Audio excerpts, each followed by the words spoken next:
Good day, everyone. So here we move to the next important topic in machine learning, which is the support vector machines, or simply SVM. Okay, so up to this point, um, um, so we have already discussed two very important models. Let's say the no, linear regression, which predicts continuous values, and logistic regression, which predicts probabilities for classification. And these models introduce us to key ideas such as the parameters, the loss functions, the optimization, and the gradient descent.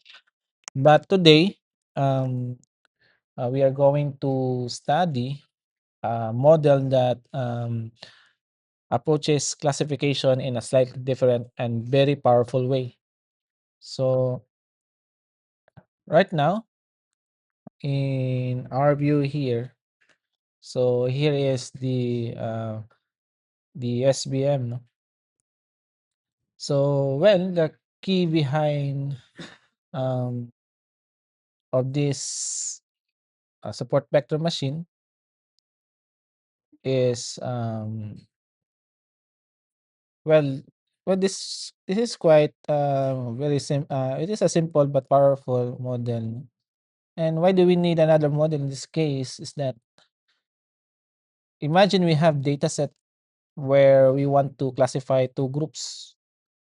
So example no natay spam versus not spam, disease or no disease, fraudulent transaction or normal transaction. So this is a binary classification, 0, 1. So logistic regression can already do this. But sometimes the data points are very close to each other and it becomes difficult to separate them cleanly. So unsahay man gud kay ang data points nagkaduol no. Let's say na mga data no. Duol kayo ang mga iyang let's say mga values no. Kung natay sa kaning um this one no. So natay kuan diri niya ang mga data diri nagkaduol. Let's say nag-blob na din na siya diha.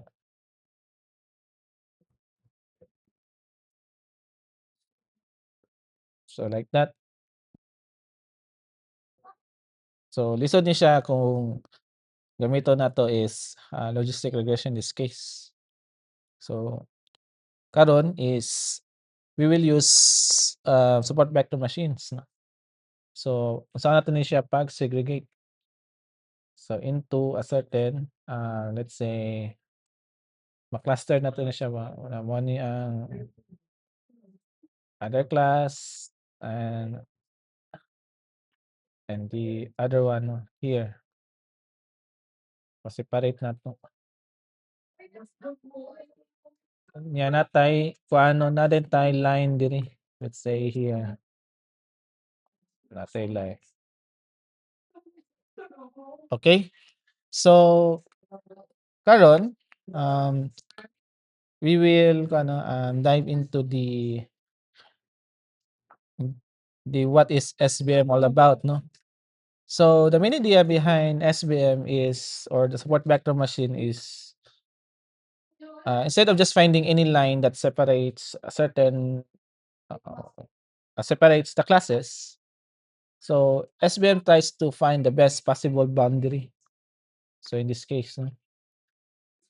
Specifically, it looks for the boundary that maximizes the margin. Now you might ask, what is that margin, by the way? So the margin is the distance between the separating boundary here. So mo ni ang margin no, in this case.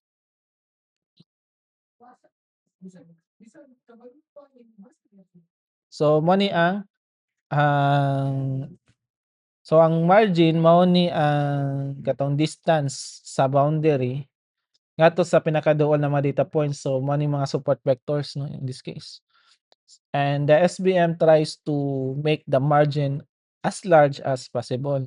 Ngano man because a larger margin can usually means that model generalizes better to new data in this case. So, okay, let's go back here, no?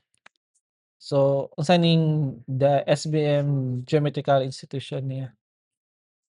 Okay?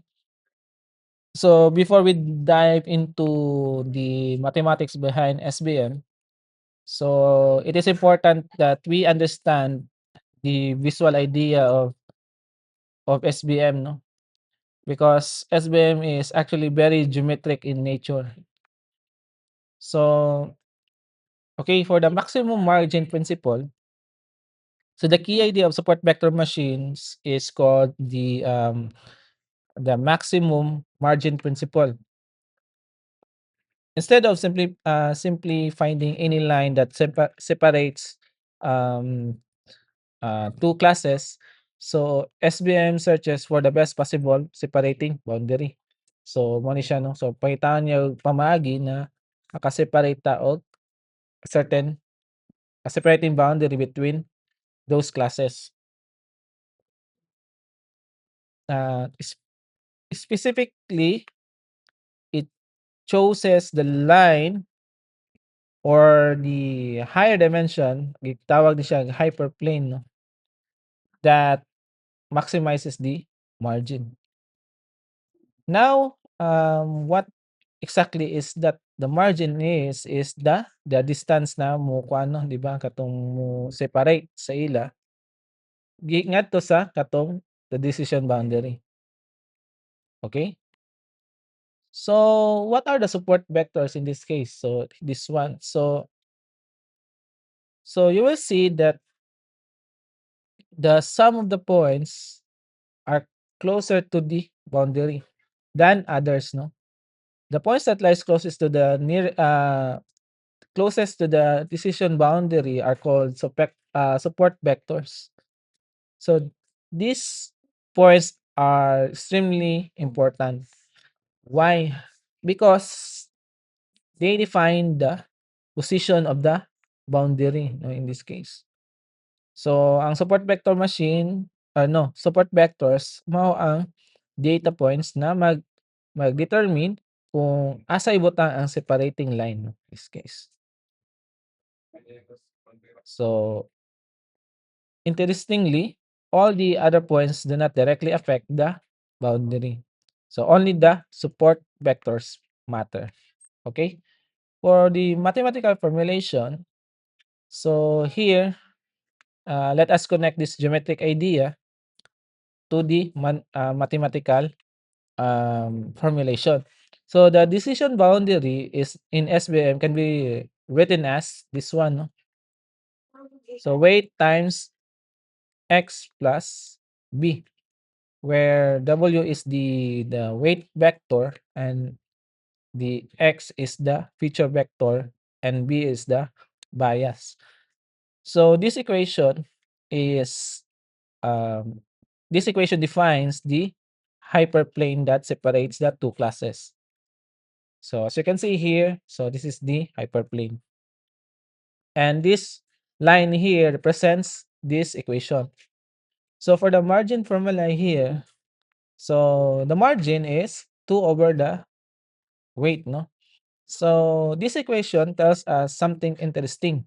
So if we want to increase the margin, so we need to reduce the magnitude of the weights, no? That is why we need to this is why the optimization problem becomes, no? Because if you want to use this one, so this is um the optimization becomes one half with the squared of the magnitude of this weight, no? Which why we try to minimize because we must also satisfy the classification constraint here. So what we have here is if you have a y input here and the weight times x feature input here plus the bias is should be greater or equal to 1. So in this equation, so this ensures that every training or every training point is correctly classified and stay outside the margin, no, in this case. So Ang buot pasabot ani 'no, ang model, kinahanglan mopili og boundary nga sakto ang classification og na siya'y, adunay siya'y pinakadako na margin in this case. So, well, the constraints sa kuwan pa no optimization ani kay because of these conditions, so SBM becomes a constraint problem optimizing problem siya 'no, kay because when we want to minimize the weight magnitude, kung ato ni minimize ang weight magnitude, well, while still correctly separating the classes, this is kuwan siya kanang kuwan siya kanang grabe siya ka kuan 'no, constraint siya in regards to katong pag-minimize ani kay kuha ni siya kanina with magnitude.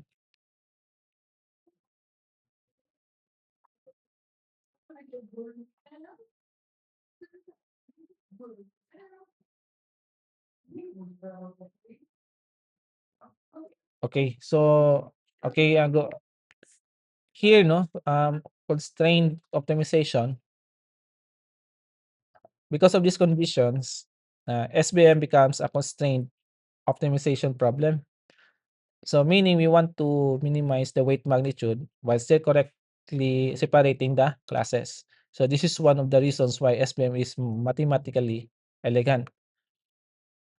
Now, the important question is why maximizing margin matters. So there are several advantages on this one. No? So first, so a large margin makes the model more robust to noise, meaning all small variations in the data will not easily change the classification. And second, it improves generalization, meaning the model performs better on unseen data. Third, it helps reduce overfitting. Kaya kung well, for just kung ano the idea here, kung dako ang margin, sa kung ano, dili 'no, sa decision boundary here, mas ligo ng model o mas maayo yung performance sa mga unseen data 'no, kung dagko ang iyang margin. Kung gamay ang margin, so nay possibility na dili kayo maayo siya sa mga unseen data, di siya ka-perform og tarong. So, as you can see here, so we have three key elements na to, decision boundary, the support vectors, and the maximum margin region. So, may maximum margin region, and these points determine the optimal boundary location. So, well, so the key insight in this part one is that SVM is not just separating classes, it is separating them with the larger possible safety distance. So, dili lang siya nagbulag sa classes, ginabuhat niya ni para mo ni ang katong gikuano kanang the say mo ning ginani siya na kuano, methodology niya or yung technique para makakuan ta 'no, makahatag ta og sakto or possible na safety distance na maka-separate between classes 'no, para kuan ang iyang, tawag ani,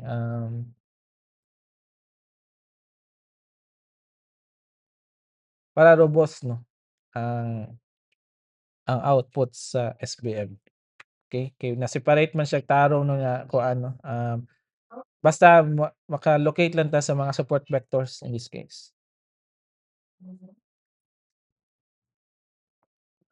So, next would be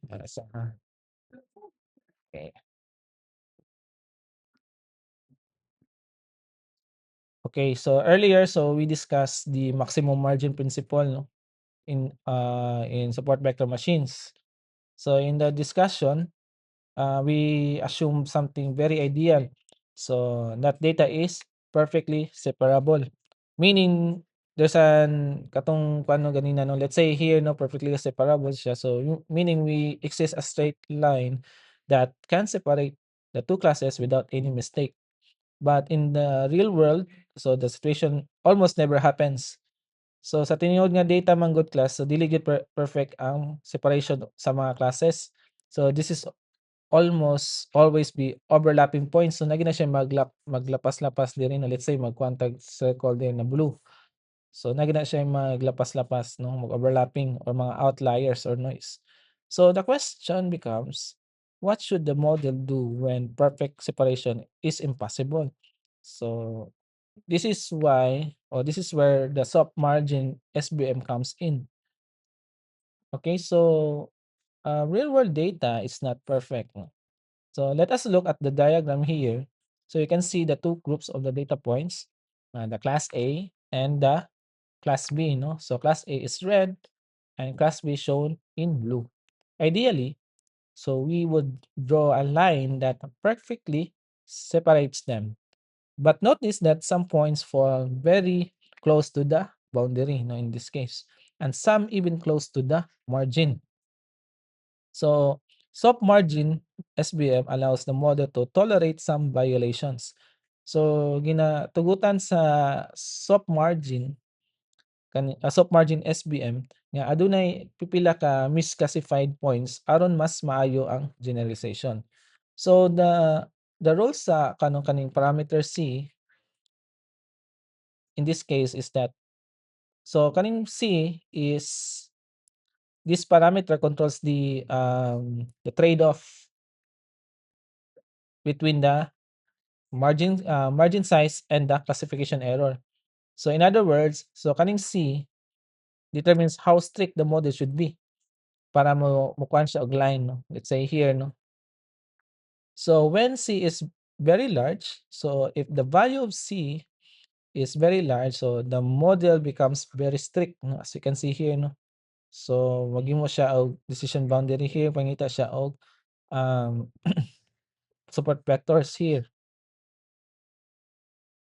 So it tries extremely hard to classify every training point correctly. So the decision boundary adjusts itself to avoid any misclassification, but this creates a problem. So the model may start overfitting the training data in this case kay kuara man grabe ra ka strict, so mas kuha niya ni no, let's say kung naday kay new data, so di na kayo effective ang imong decision boundary in this case, no. So the model will start overfitting in this case. Kung dako kayo ang C, gusto gyud sa model nga sakto tanan points, pero mahimong ma-overfit siya no in this case. Meaning the model becomes too sensitive to noise, no, in this case. If the C is small, so in case if C is small, the models becomes more flexible, no, in this case. So let's say here natay small C, so it allows some data points to violate the margin, no. In this case, no, natay support vectors here nga uban nilapas. So this means viewpoints might be misclassified. But the advantage is that the model can attain a large margin in this case. So and the large margin usually lead to better generalization. So kung gamay ang C, mas dako ang margin ug mas maayo ang performance sa bagong data or unseen data. So kung balik ko na to ni discuss, so here, no. So mo ang C, so the model tries to classify every point correctly. So resulting in a tighter margin, no, mas ni-narrow yung margin diri. So mo ni ang nag-line separates them, mo ni ang margin. So kung sa 10 pud ta, so balance siya, no. So a balance between margin size and classification accuracy in this case. So karon kay na siya mga support vectors in this case here, yang dugol sa margin. Pero kaning C is equals to 1, so the model allows more violations, so nagkatumula pa sa margin, no, in this case, no, but it creates a larger margin. So this na kanina image is demonstrates the trade-off controlled by C. Okay, so the trade-off here is that the soft margin SBM balances between the maximizing the margin and the minimizing the classification scores. So ang C parameter na control sa balance um, sa margin size ug ang classification errors. So choosing the right of C is very important for building a robust SPM model. Okay? So remember, so hard margin SVM assumes perfectly separable data. Let's say let's say katong ganina. Perfect na siya. It's perfectly separated. But soft margin SVM is more realistic. So it allows the model to handle noise and overlapping data. So this makes SVM much more practical for real world machine learning problems. Okay? Okay, for this information here or the part 3. So now this is one of the most powerful and fascinating ideas in support vector machines. This this part is called the kernel trick, no? And in many ways that is what makes SVM so powerful in machine learning. So earlier we learned how SVM finds a linear boundary that separates two classes with the maximum margin. But in this case, what if the data cannot be separated by a straight line, no, in this case? So imagine that the imagine data that form concentric circles, let's say like this one, no? Another class surrounds it, no? Like example this one. Sama man na 'to na di man na siya ma-separate by line, no? So here, um, sama na 'to ni siya pag-separate, no? So now here comes the revolutionary idea. So instead of trying to separate the data in the current dimension, so we transform the data into a higher dimensional space na strategy. So this transformation is represented by the function na kaning tawag na P, no? Ang phi kani siya.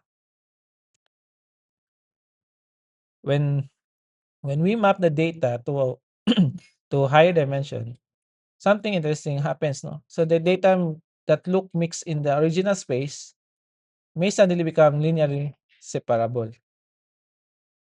So, okay, so let us understand the diagram, no, in this case. So what we have here is we have the original input space here. So this is the where the class overlaps in circular pattern.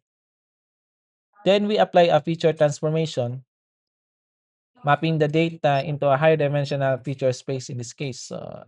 So in the new space, we can now draw a flat plane. So as you can see here, no, that separates the classes perfectly. So mas taas na dimension mahimong mas maayo ibutang ang data gamit og linear boundary, no, kung once na makuha na nato siya, no, kanang ato na siyang feature transform. So the problem that may look nonlinear before becomes linear in the higher dimension. So mo ni ang idea, no, in this case. So now there is a clever part, no, sa kaning kernel trick. So computing the coordinates of the data points is very high dimensions. In very high dimensions can be extremely expensive. But SVM uses something called the kernel trick, no, in this case. So instead of explicitly computing the new coordinates, so the kernel function directly computes the inner products in the high dimensional space. So this allows us to work in very high dimensions without actually computing them. So pasabot, dili kinahanglan nga i-compute gyud ang bagong coordinates. So ang kernel function mismo ang nag-compute sa kinahanglan na result. So this makes the method both efficient and mathematically elegant. So for the common kernel function, so there are several types, no? So for example, here is the linear kernel. So the linear kernel is basically the standard SVM when the data is already linearly separable, no, matong ganina. Linear kernel na to. So kaning polynomial kernel This allows us that the model to capture polynomial relationship between features. And what we have here is we have this radial basis function or the RBF kernel. So this is one of the most important kernels. It allows SBM to flexible nonlinear boundaries in this case. And na po tayo kitawag na sigmoid kernel. So this kernel is related to neural network activation functions. So why kernel trick is powerful? Um, so the kernel trick allows SBM to handle na kaning nonlinear, no? Nonlinear na data, and it create complex decision boundaries, no? And also it works in very high dimensional spaces. Tungod sa kernel trick, ang SBM mahimong maka-separate siya bisan complicated kayo ang data patterns, no, in this case. So kani lang kuhaan lang siya, tawag ani, need lang nimo um, kuhaan lang, no, i-map to another high dimension na space, no, ang certain here, no, kanina gikan sa original space. So what else? Okay. So next.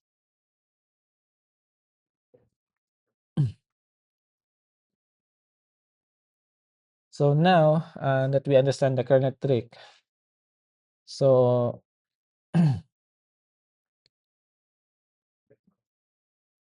magkuha lang tawag kaning mga comparison of SVM and comparison with logistic regression in this case.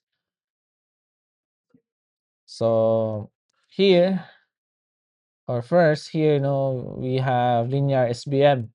So linear SVM is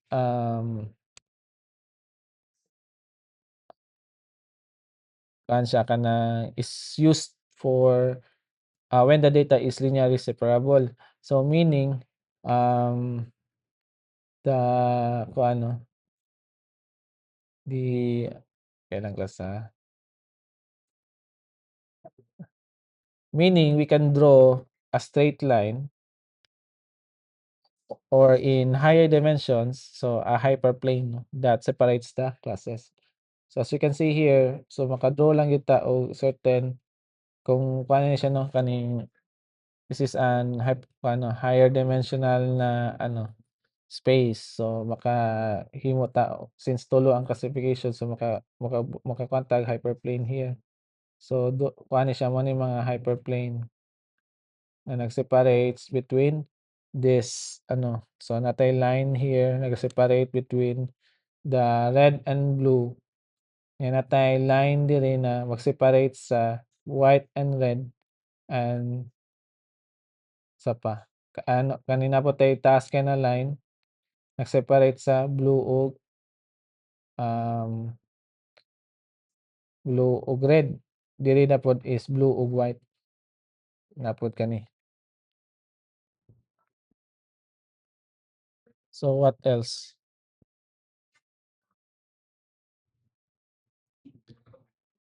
So for kaning nonlinear SVM, so what if the data cannot be separated by a straight line? So that is where nonlinear kaning nonlinear na SVM, no, in this case. So nonlinear SVM uses kernel functions to transform the data into a higher dimensional space.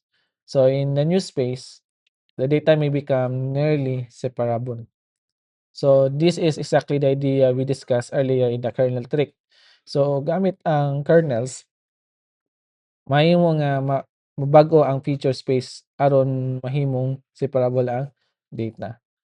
So what we have here is the another ones support vector regression.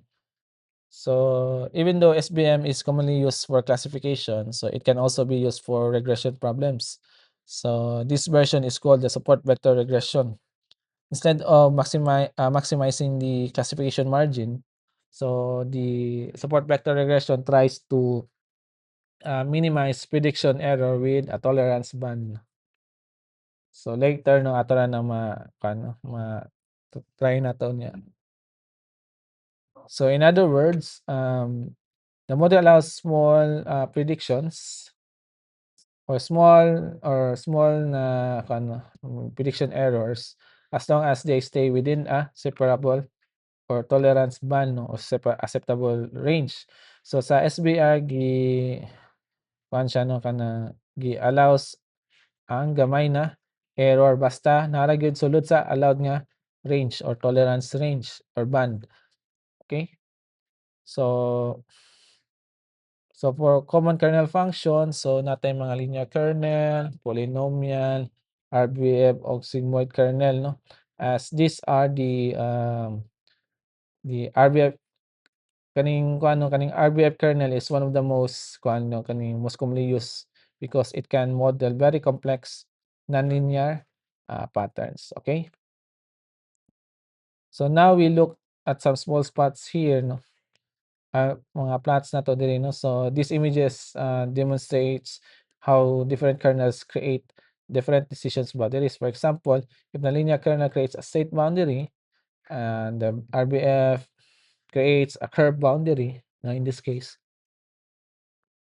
and the polynomial kernel produces more flexible shapes like this one, no, depending on the degree, no.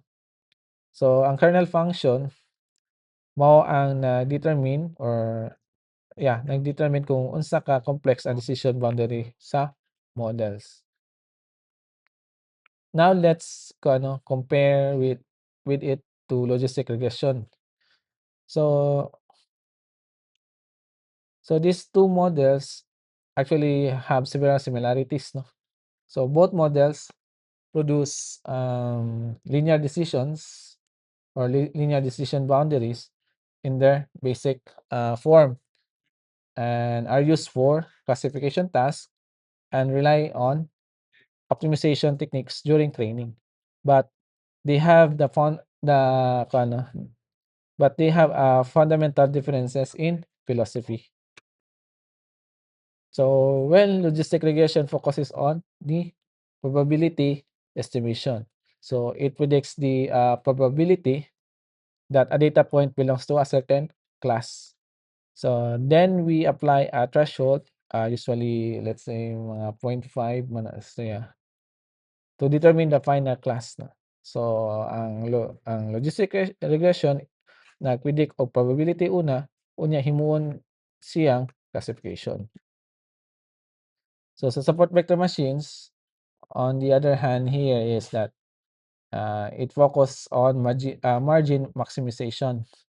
Instead of modeling probability, so SVM tries to find the boundary that maximizes the distance between classes. So it goes to separate the classes as safely as possible. Okay, so what we have here is we have this tinatawag na hinge loss. So this is another difference between the loss function used during our laboratory mga activities, no. So logistic regressions minimize log loss as katong cross entropy, no. But SVM minimizes something called the hinge loss. So kaning hinge loss. So the hinge loss formula is shown in this case, but this loss penalize that fall inside the margin or the wrong side of the boundary. So Bisaya pa, kung ang data points mosulod sa margin o masayop ang classification, dako ang penalty sa hinge loss, no. Okay? So next is so now we understand the kernel tree conceptually. So let us look at a simple Python implementation of a support vector machine. So well, this example uses scikit-learn library, which is one of the most widely used machine learning libraries in Python.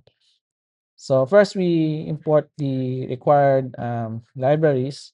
We import the SBC from scikit-learn.sbm. So SBC stands for Support Vector Classifier, which is the implementation of SVM for classification. So we also import the train test split to divide the dataset into training and test set, accuracy score, so to evaluate the performance of our model. So gi-importan ra sila nga mga tools para gamiton nato para sa training and evaluation sa model. So next here is kaning X-train, X-test. So we split the dataset into training data and testing data. So this means that let's say here no natay point 3. So 30% of the data will be used for testing and 70% of the data will be used for training. So why do we do this? Because we want to test whether our models can generalize to unseen data. So dili na to gustong malayo lang siya sa training data. Gusto nato makita kung siya ba ay mayo ba siya sa mga unseen data. So now, here, we will create the SVM model. So we have this model is equals to SBC kernel RVF C is equal to 1. So here we define the two important parameters. So first is the kernel. So we are using the RVF kernel, which stands for radial basis function. So this kernel allows us to the model to compare nonlinear relationship in the data. So yeah, in other words, so in the if the data cannot be separated with a straight line, so the RBF kernel helps transform the space so that the separation becomes possible. So ang RBF kernel makatabang sa pag-separate sa data nga dili straight line ang boundary. So unsa pa? Here understanding the parameter C here, no? So mo man ni atong second parameter here. So 'di ba ang C is controls the regularization strength. So it determines how much the model penalizes classification errors. So if C is large, so the model tries to classify every point correctly. But of course, it may overfit the data. So if C is small, so the data allows more classification errors now in this case, but it produces a larger margin and better generalization. So ang SIMA o ang nag-control sa trade-off between margin size and classification error. So here, with training the model, so this is where the SVM algorithm solves the optimization problems to find the hyperplane that maximizes the margin between them. After training, so we use the model to predict the labels of the test data set. So predictions model that predict X test. No? So the model looks at the test features and determines which class they belong to. Okay. So finally, we compute the accuracy of the model. So the accuracy tells us the percentage of correct predictions made by the model. For example, if the accuracy is 0.92, it means the model classified 92% of the test samples. Okay, so so in this slide, so why SBM is powerful? So why it is considered powerful? No? So first, SBM works extremely with or extremely well in the high dimensional spaces. So this means situations like there's kanang daghan kay tay features, no? Let's say natay kanang nanaga na siya, no, let's say size, mga temperature, and so on, no, daghan na kayo to the end ang atong mga feature. And for example, sa text classification, daghan or mga genomics, no, taas kayo ang kuan features na input features niya. Wala na sa image recognition.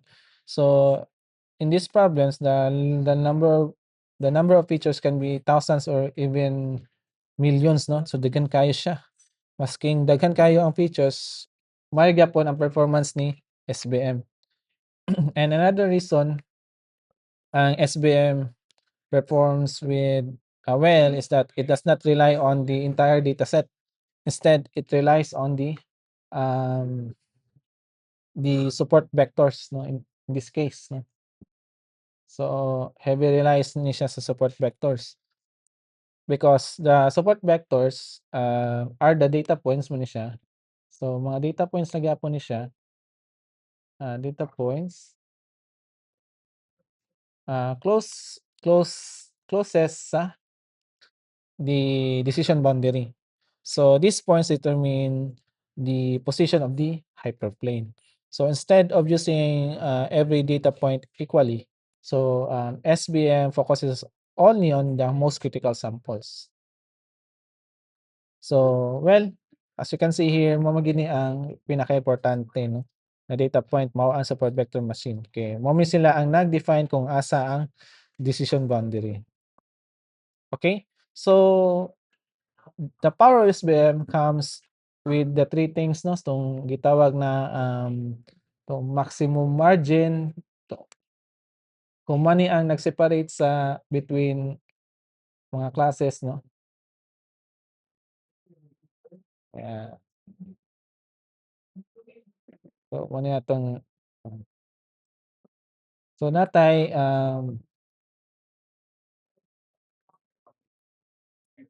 natay margin diri, no. So in this case, so matong so natay maximum margin na determine na mo ni mga kaya siya mga um tawag na support vectors, no, this case. So nani siya line diri, no, kani siya. Bali mo na ni ang mga nag-support vector. So the kernel trick here is kuan siya kanang katong mo kuan siya sa nonlinear patterns, and of course the why SBM is so powerful because the dependence of support vector machines rather than dependence of the support vectors rather than the full data set, no. So di siya ma-rely sa entire data set. Okay, so because of this, SBM can perform very well even in the complex high dimensional problems. Okay.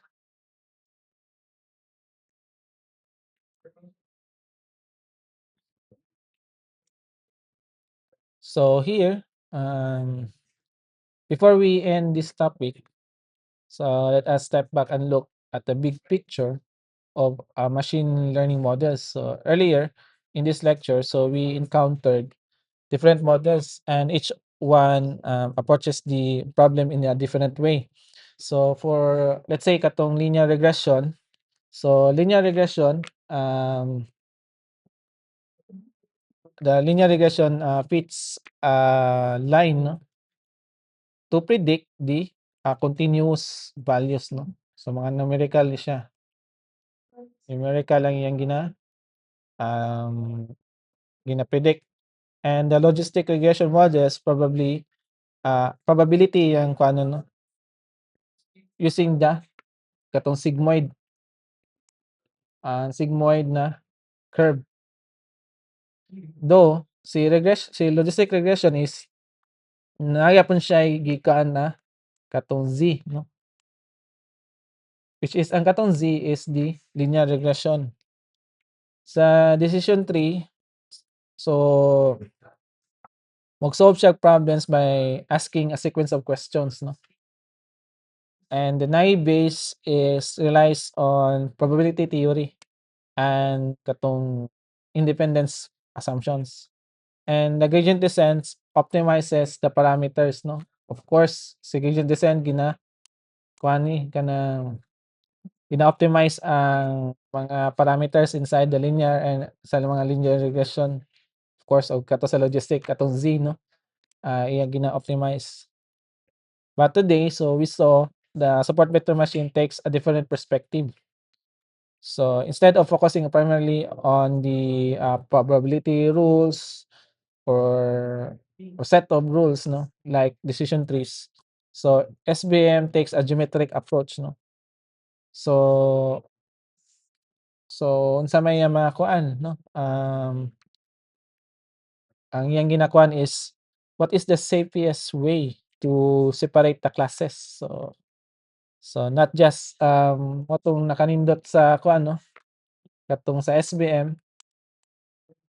So it's not just separate them, but separate them with the largest possible margin, no, in this case.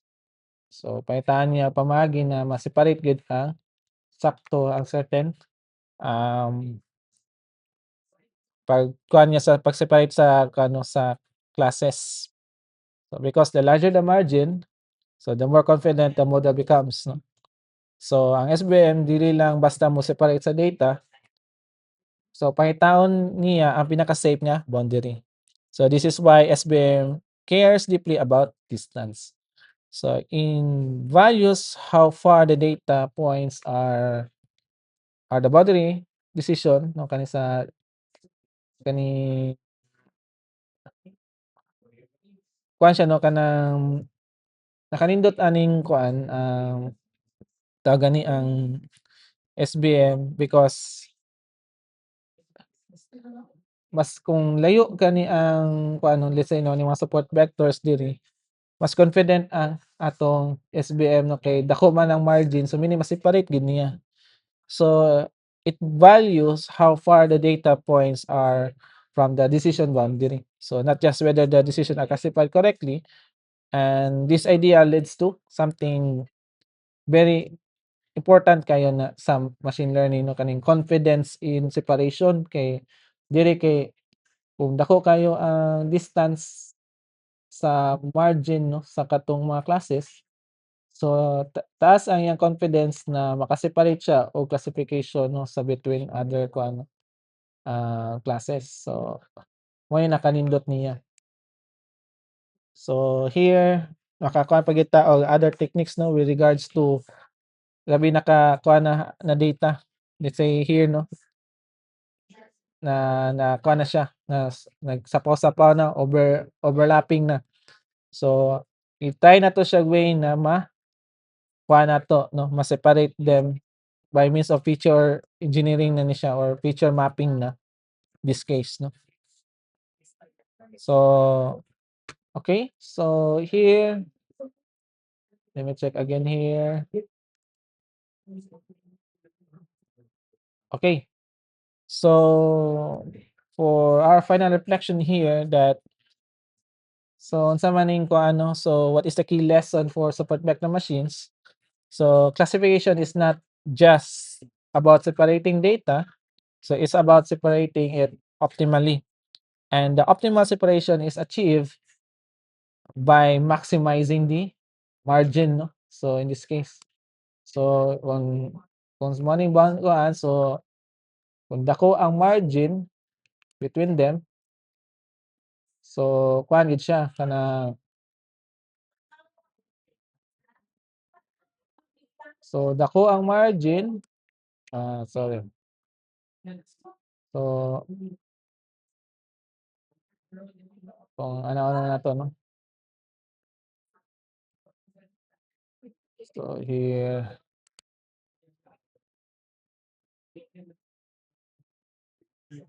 so here, so mo ni, no, so kung dako ang margin here, makakuha ta sa atong confidence, no, na maka-separate gid siya classes, no. this case, okay? So, and the model that barely separates classes may fail, no, when the new dataset, labi na kung gamay ang margin, no, so ma-fail gina siya. So, the larger margin makes the model more tolerant to noise and variation, no, in this case, no. And what else? And generalization, no, in this case. So, we do not want a model that only works on the training data. We want a model that works in a real world na mga data, no, or let's say unseen data. So, ang goal sa machine learning dili lang maayo sa training data, kundi maayo pod sa bagong data nga wala pa niya nakita, no. So, and that is exactly the support vector machines trying to achieve, no. Um, they balance confidence, robustness, and generalization. So, and in doing so, they embody one of the most elegant ideas in machine learning. Find the best or find the boundary that separates the data not just correctly but safely. So mo ni ang kuan class, no, ang support vector machine mo ni na kaning kuan, no, ang sikat kani siya tong una, no, before ang deep learning. So SVM pa ang pinaka-best na way to classify image. Mo ning ginagamit 'to, ano, mag-classify og image 'tong una. Before niabot ang deep learning, no, or katong mga CNN models. So, 'pag katong mga, 2000s na era, napildi ang SVM ani, no, ni dako ang accuracy ang nakuha sa katong mga benchmark datasets. So, mao ning gapon, no, ginagamit gapon sa SVM gapon, no, sa mga other kuan, no, kay the simpler the model, the better man, no, labi na kung light ra siya. Pero kung daghan kuan na gid siya, need na gid siya og accuracy and robustness gyud. So, mao na 'tong mogamit na kag CNNs or deep learning na mga architectures. Okay, so with this, so we conclude our discussion on support vector machines. So, okay, so I hope that you guys na namin na learn, no, and learn sa atong topic about support vector machines. So later I will just upload the laboratory exercises and our laboratory activities for these activities. Remaining topics, no, for the AI and machine learning. Okay, so I hope that you learned something, on this class. Thank you for watching this recorded lecture.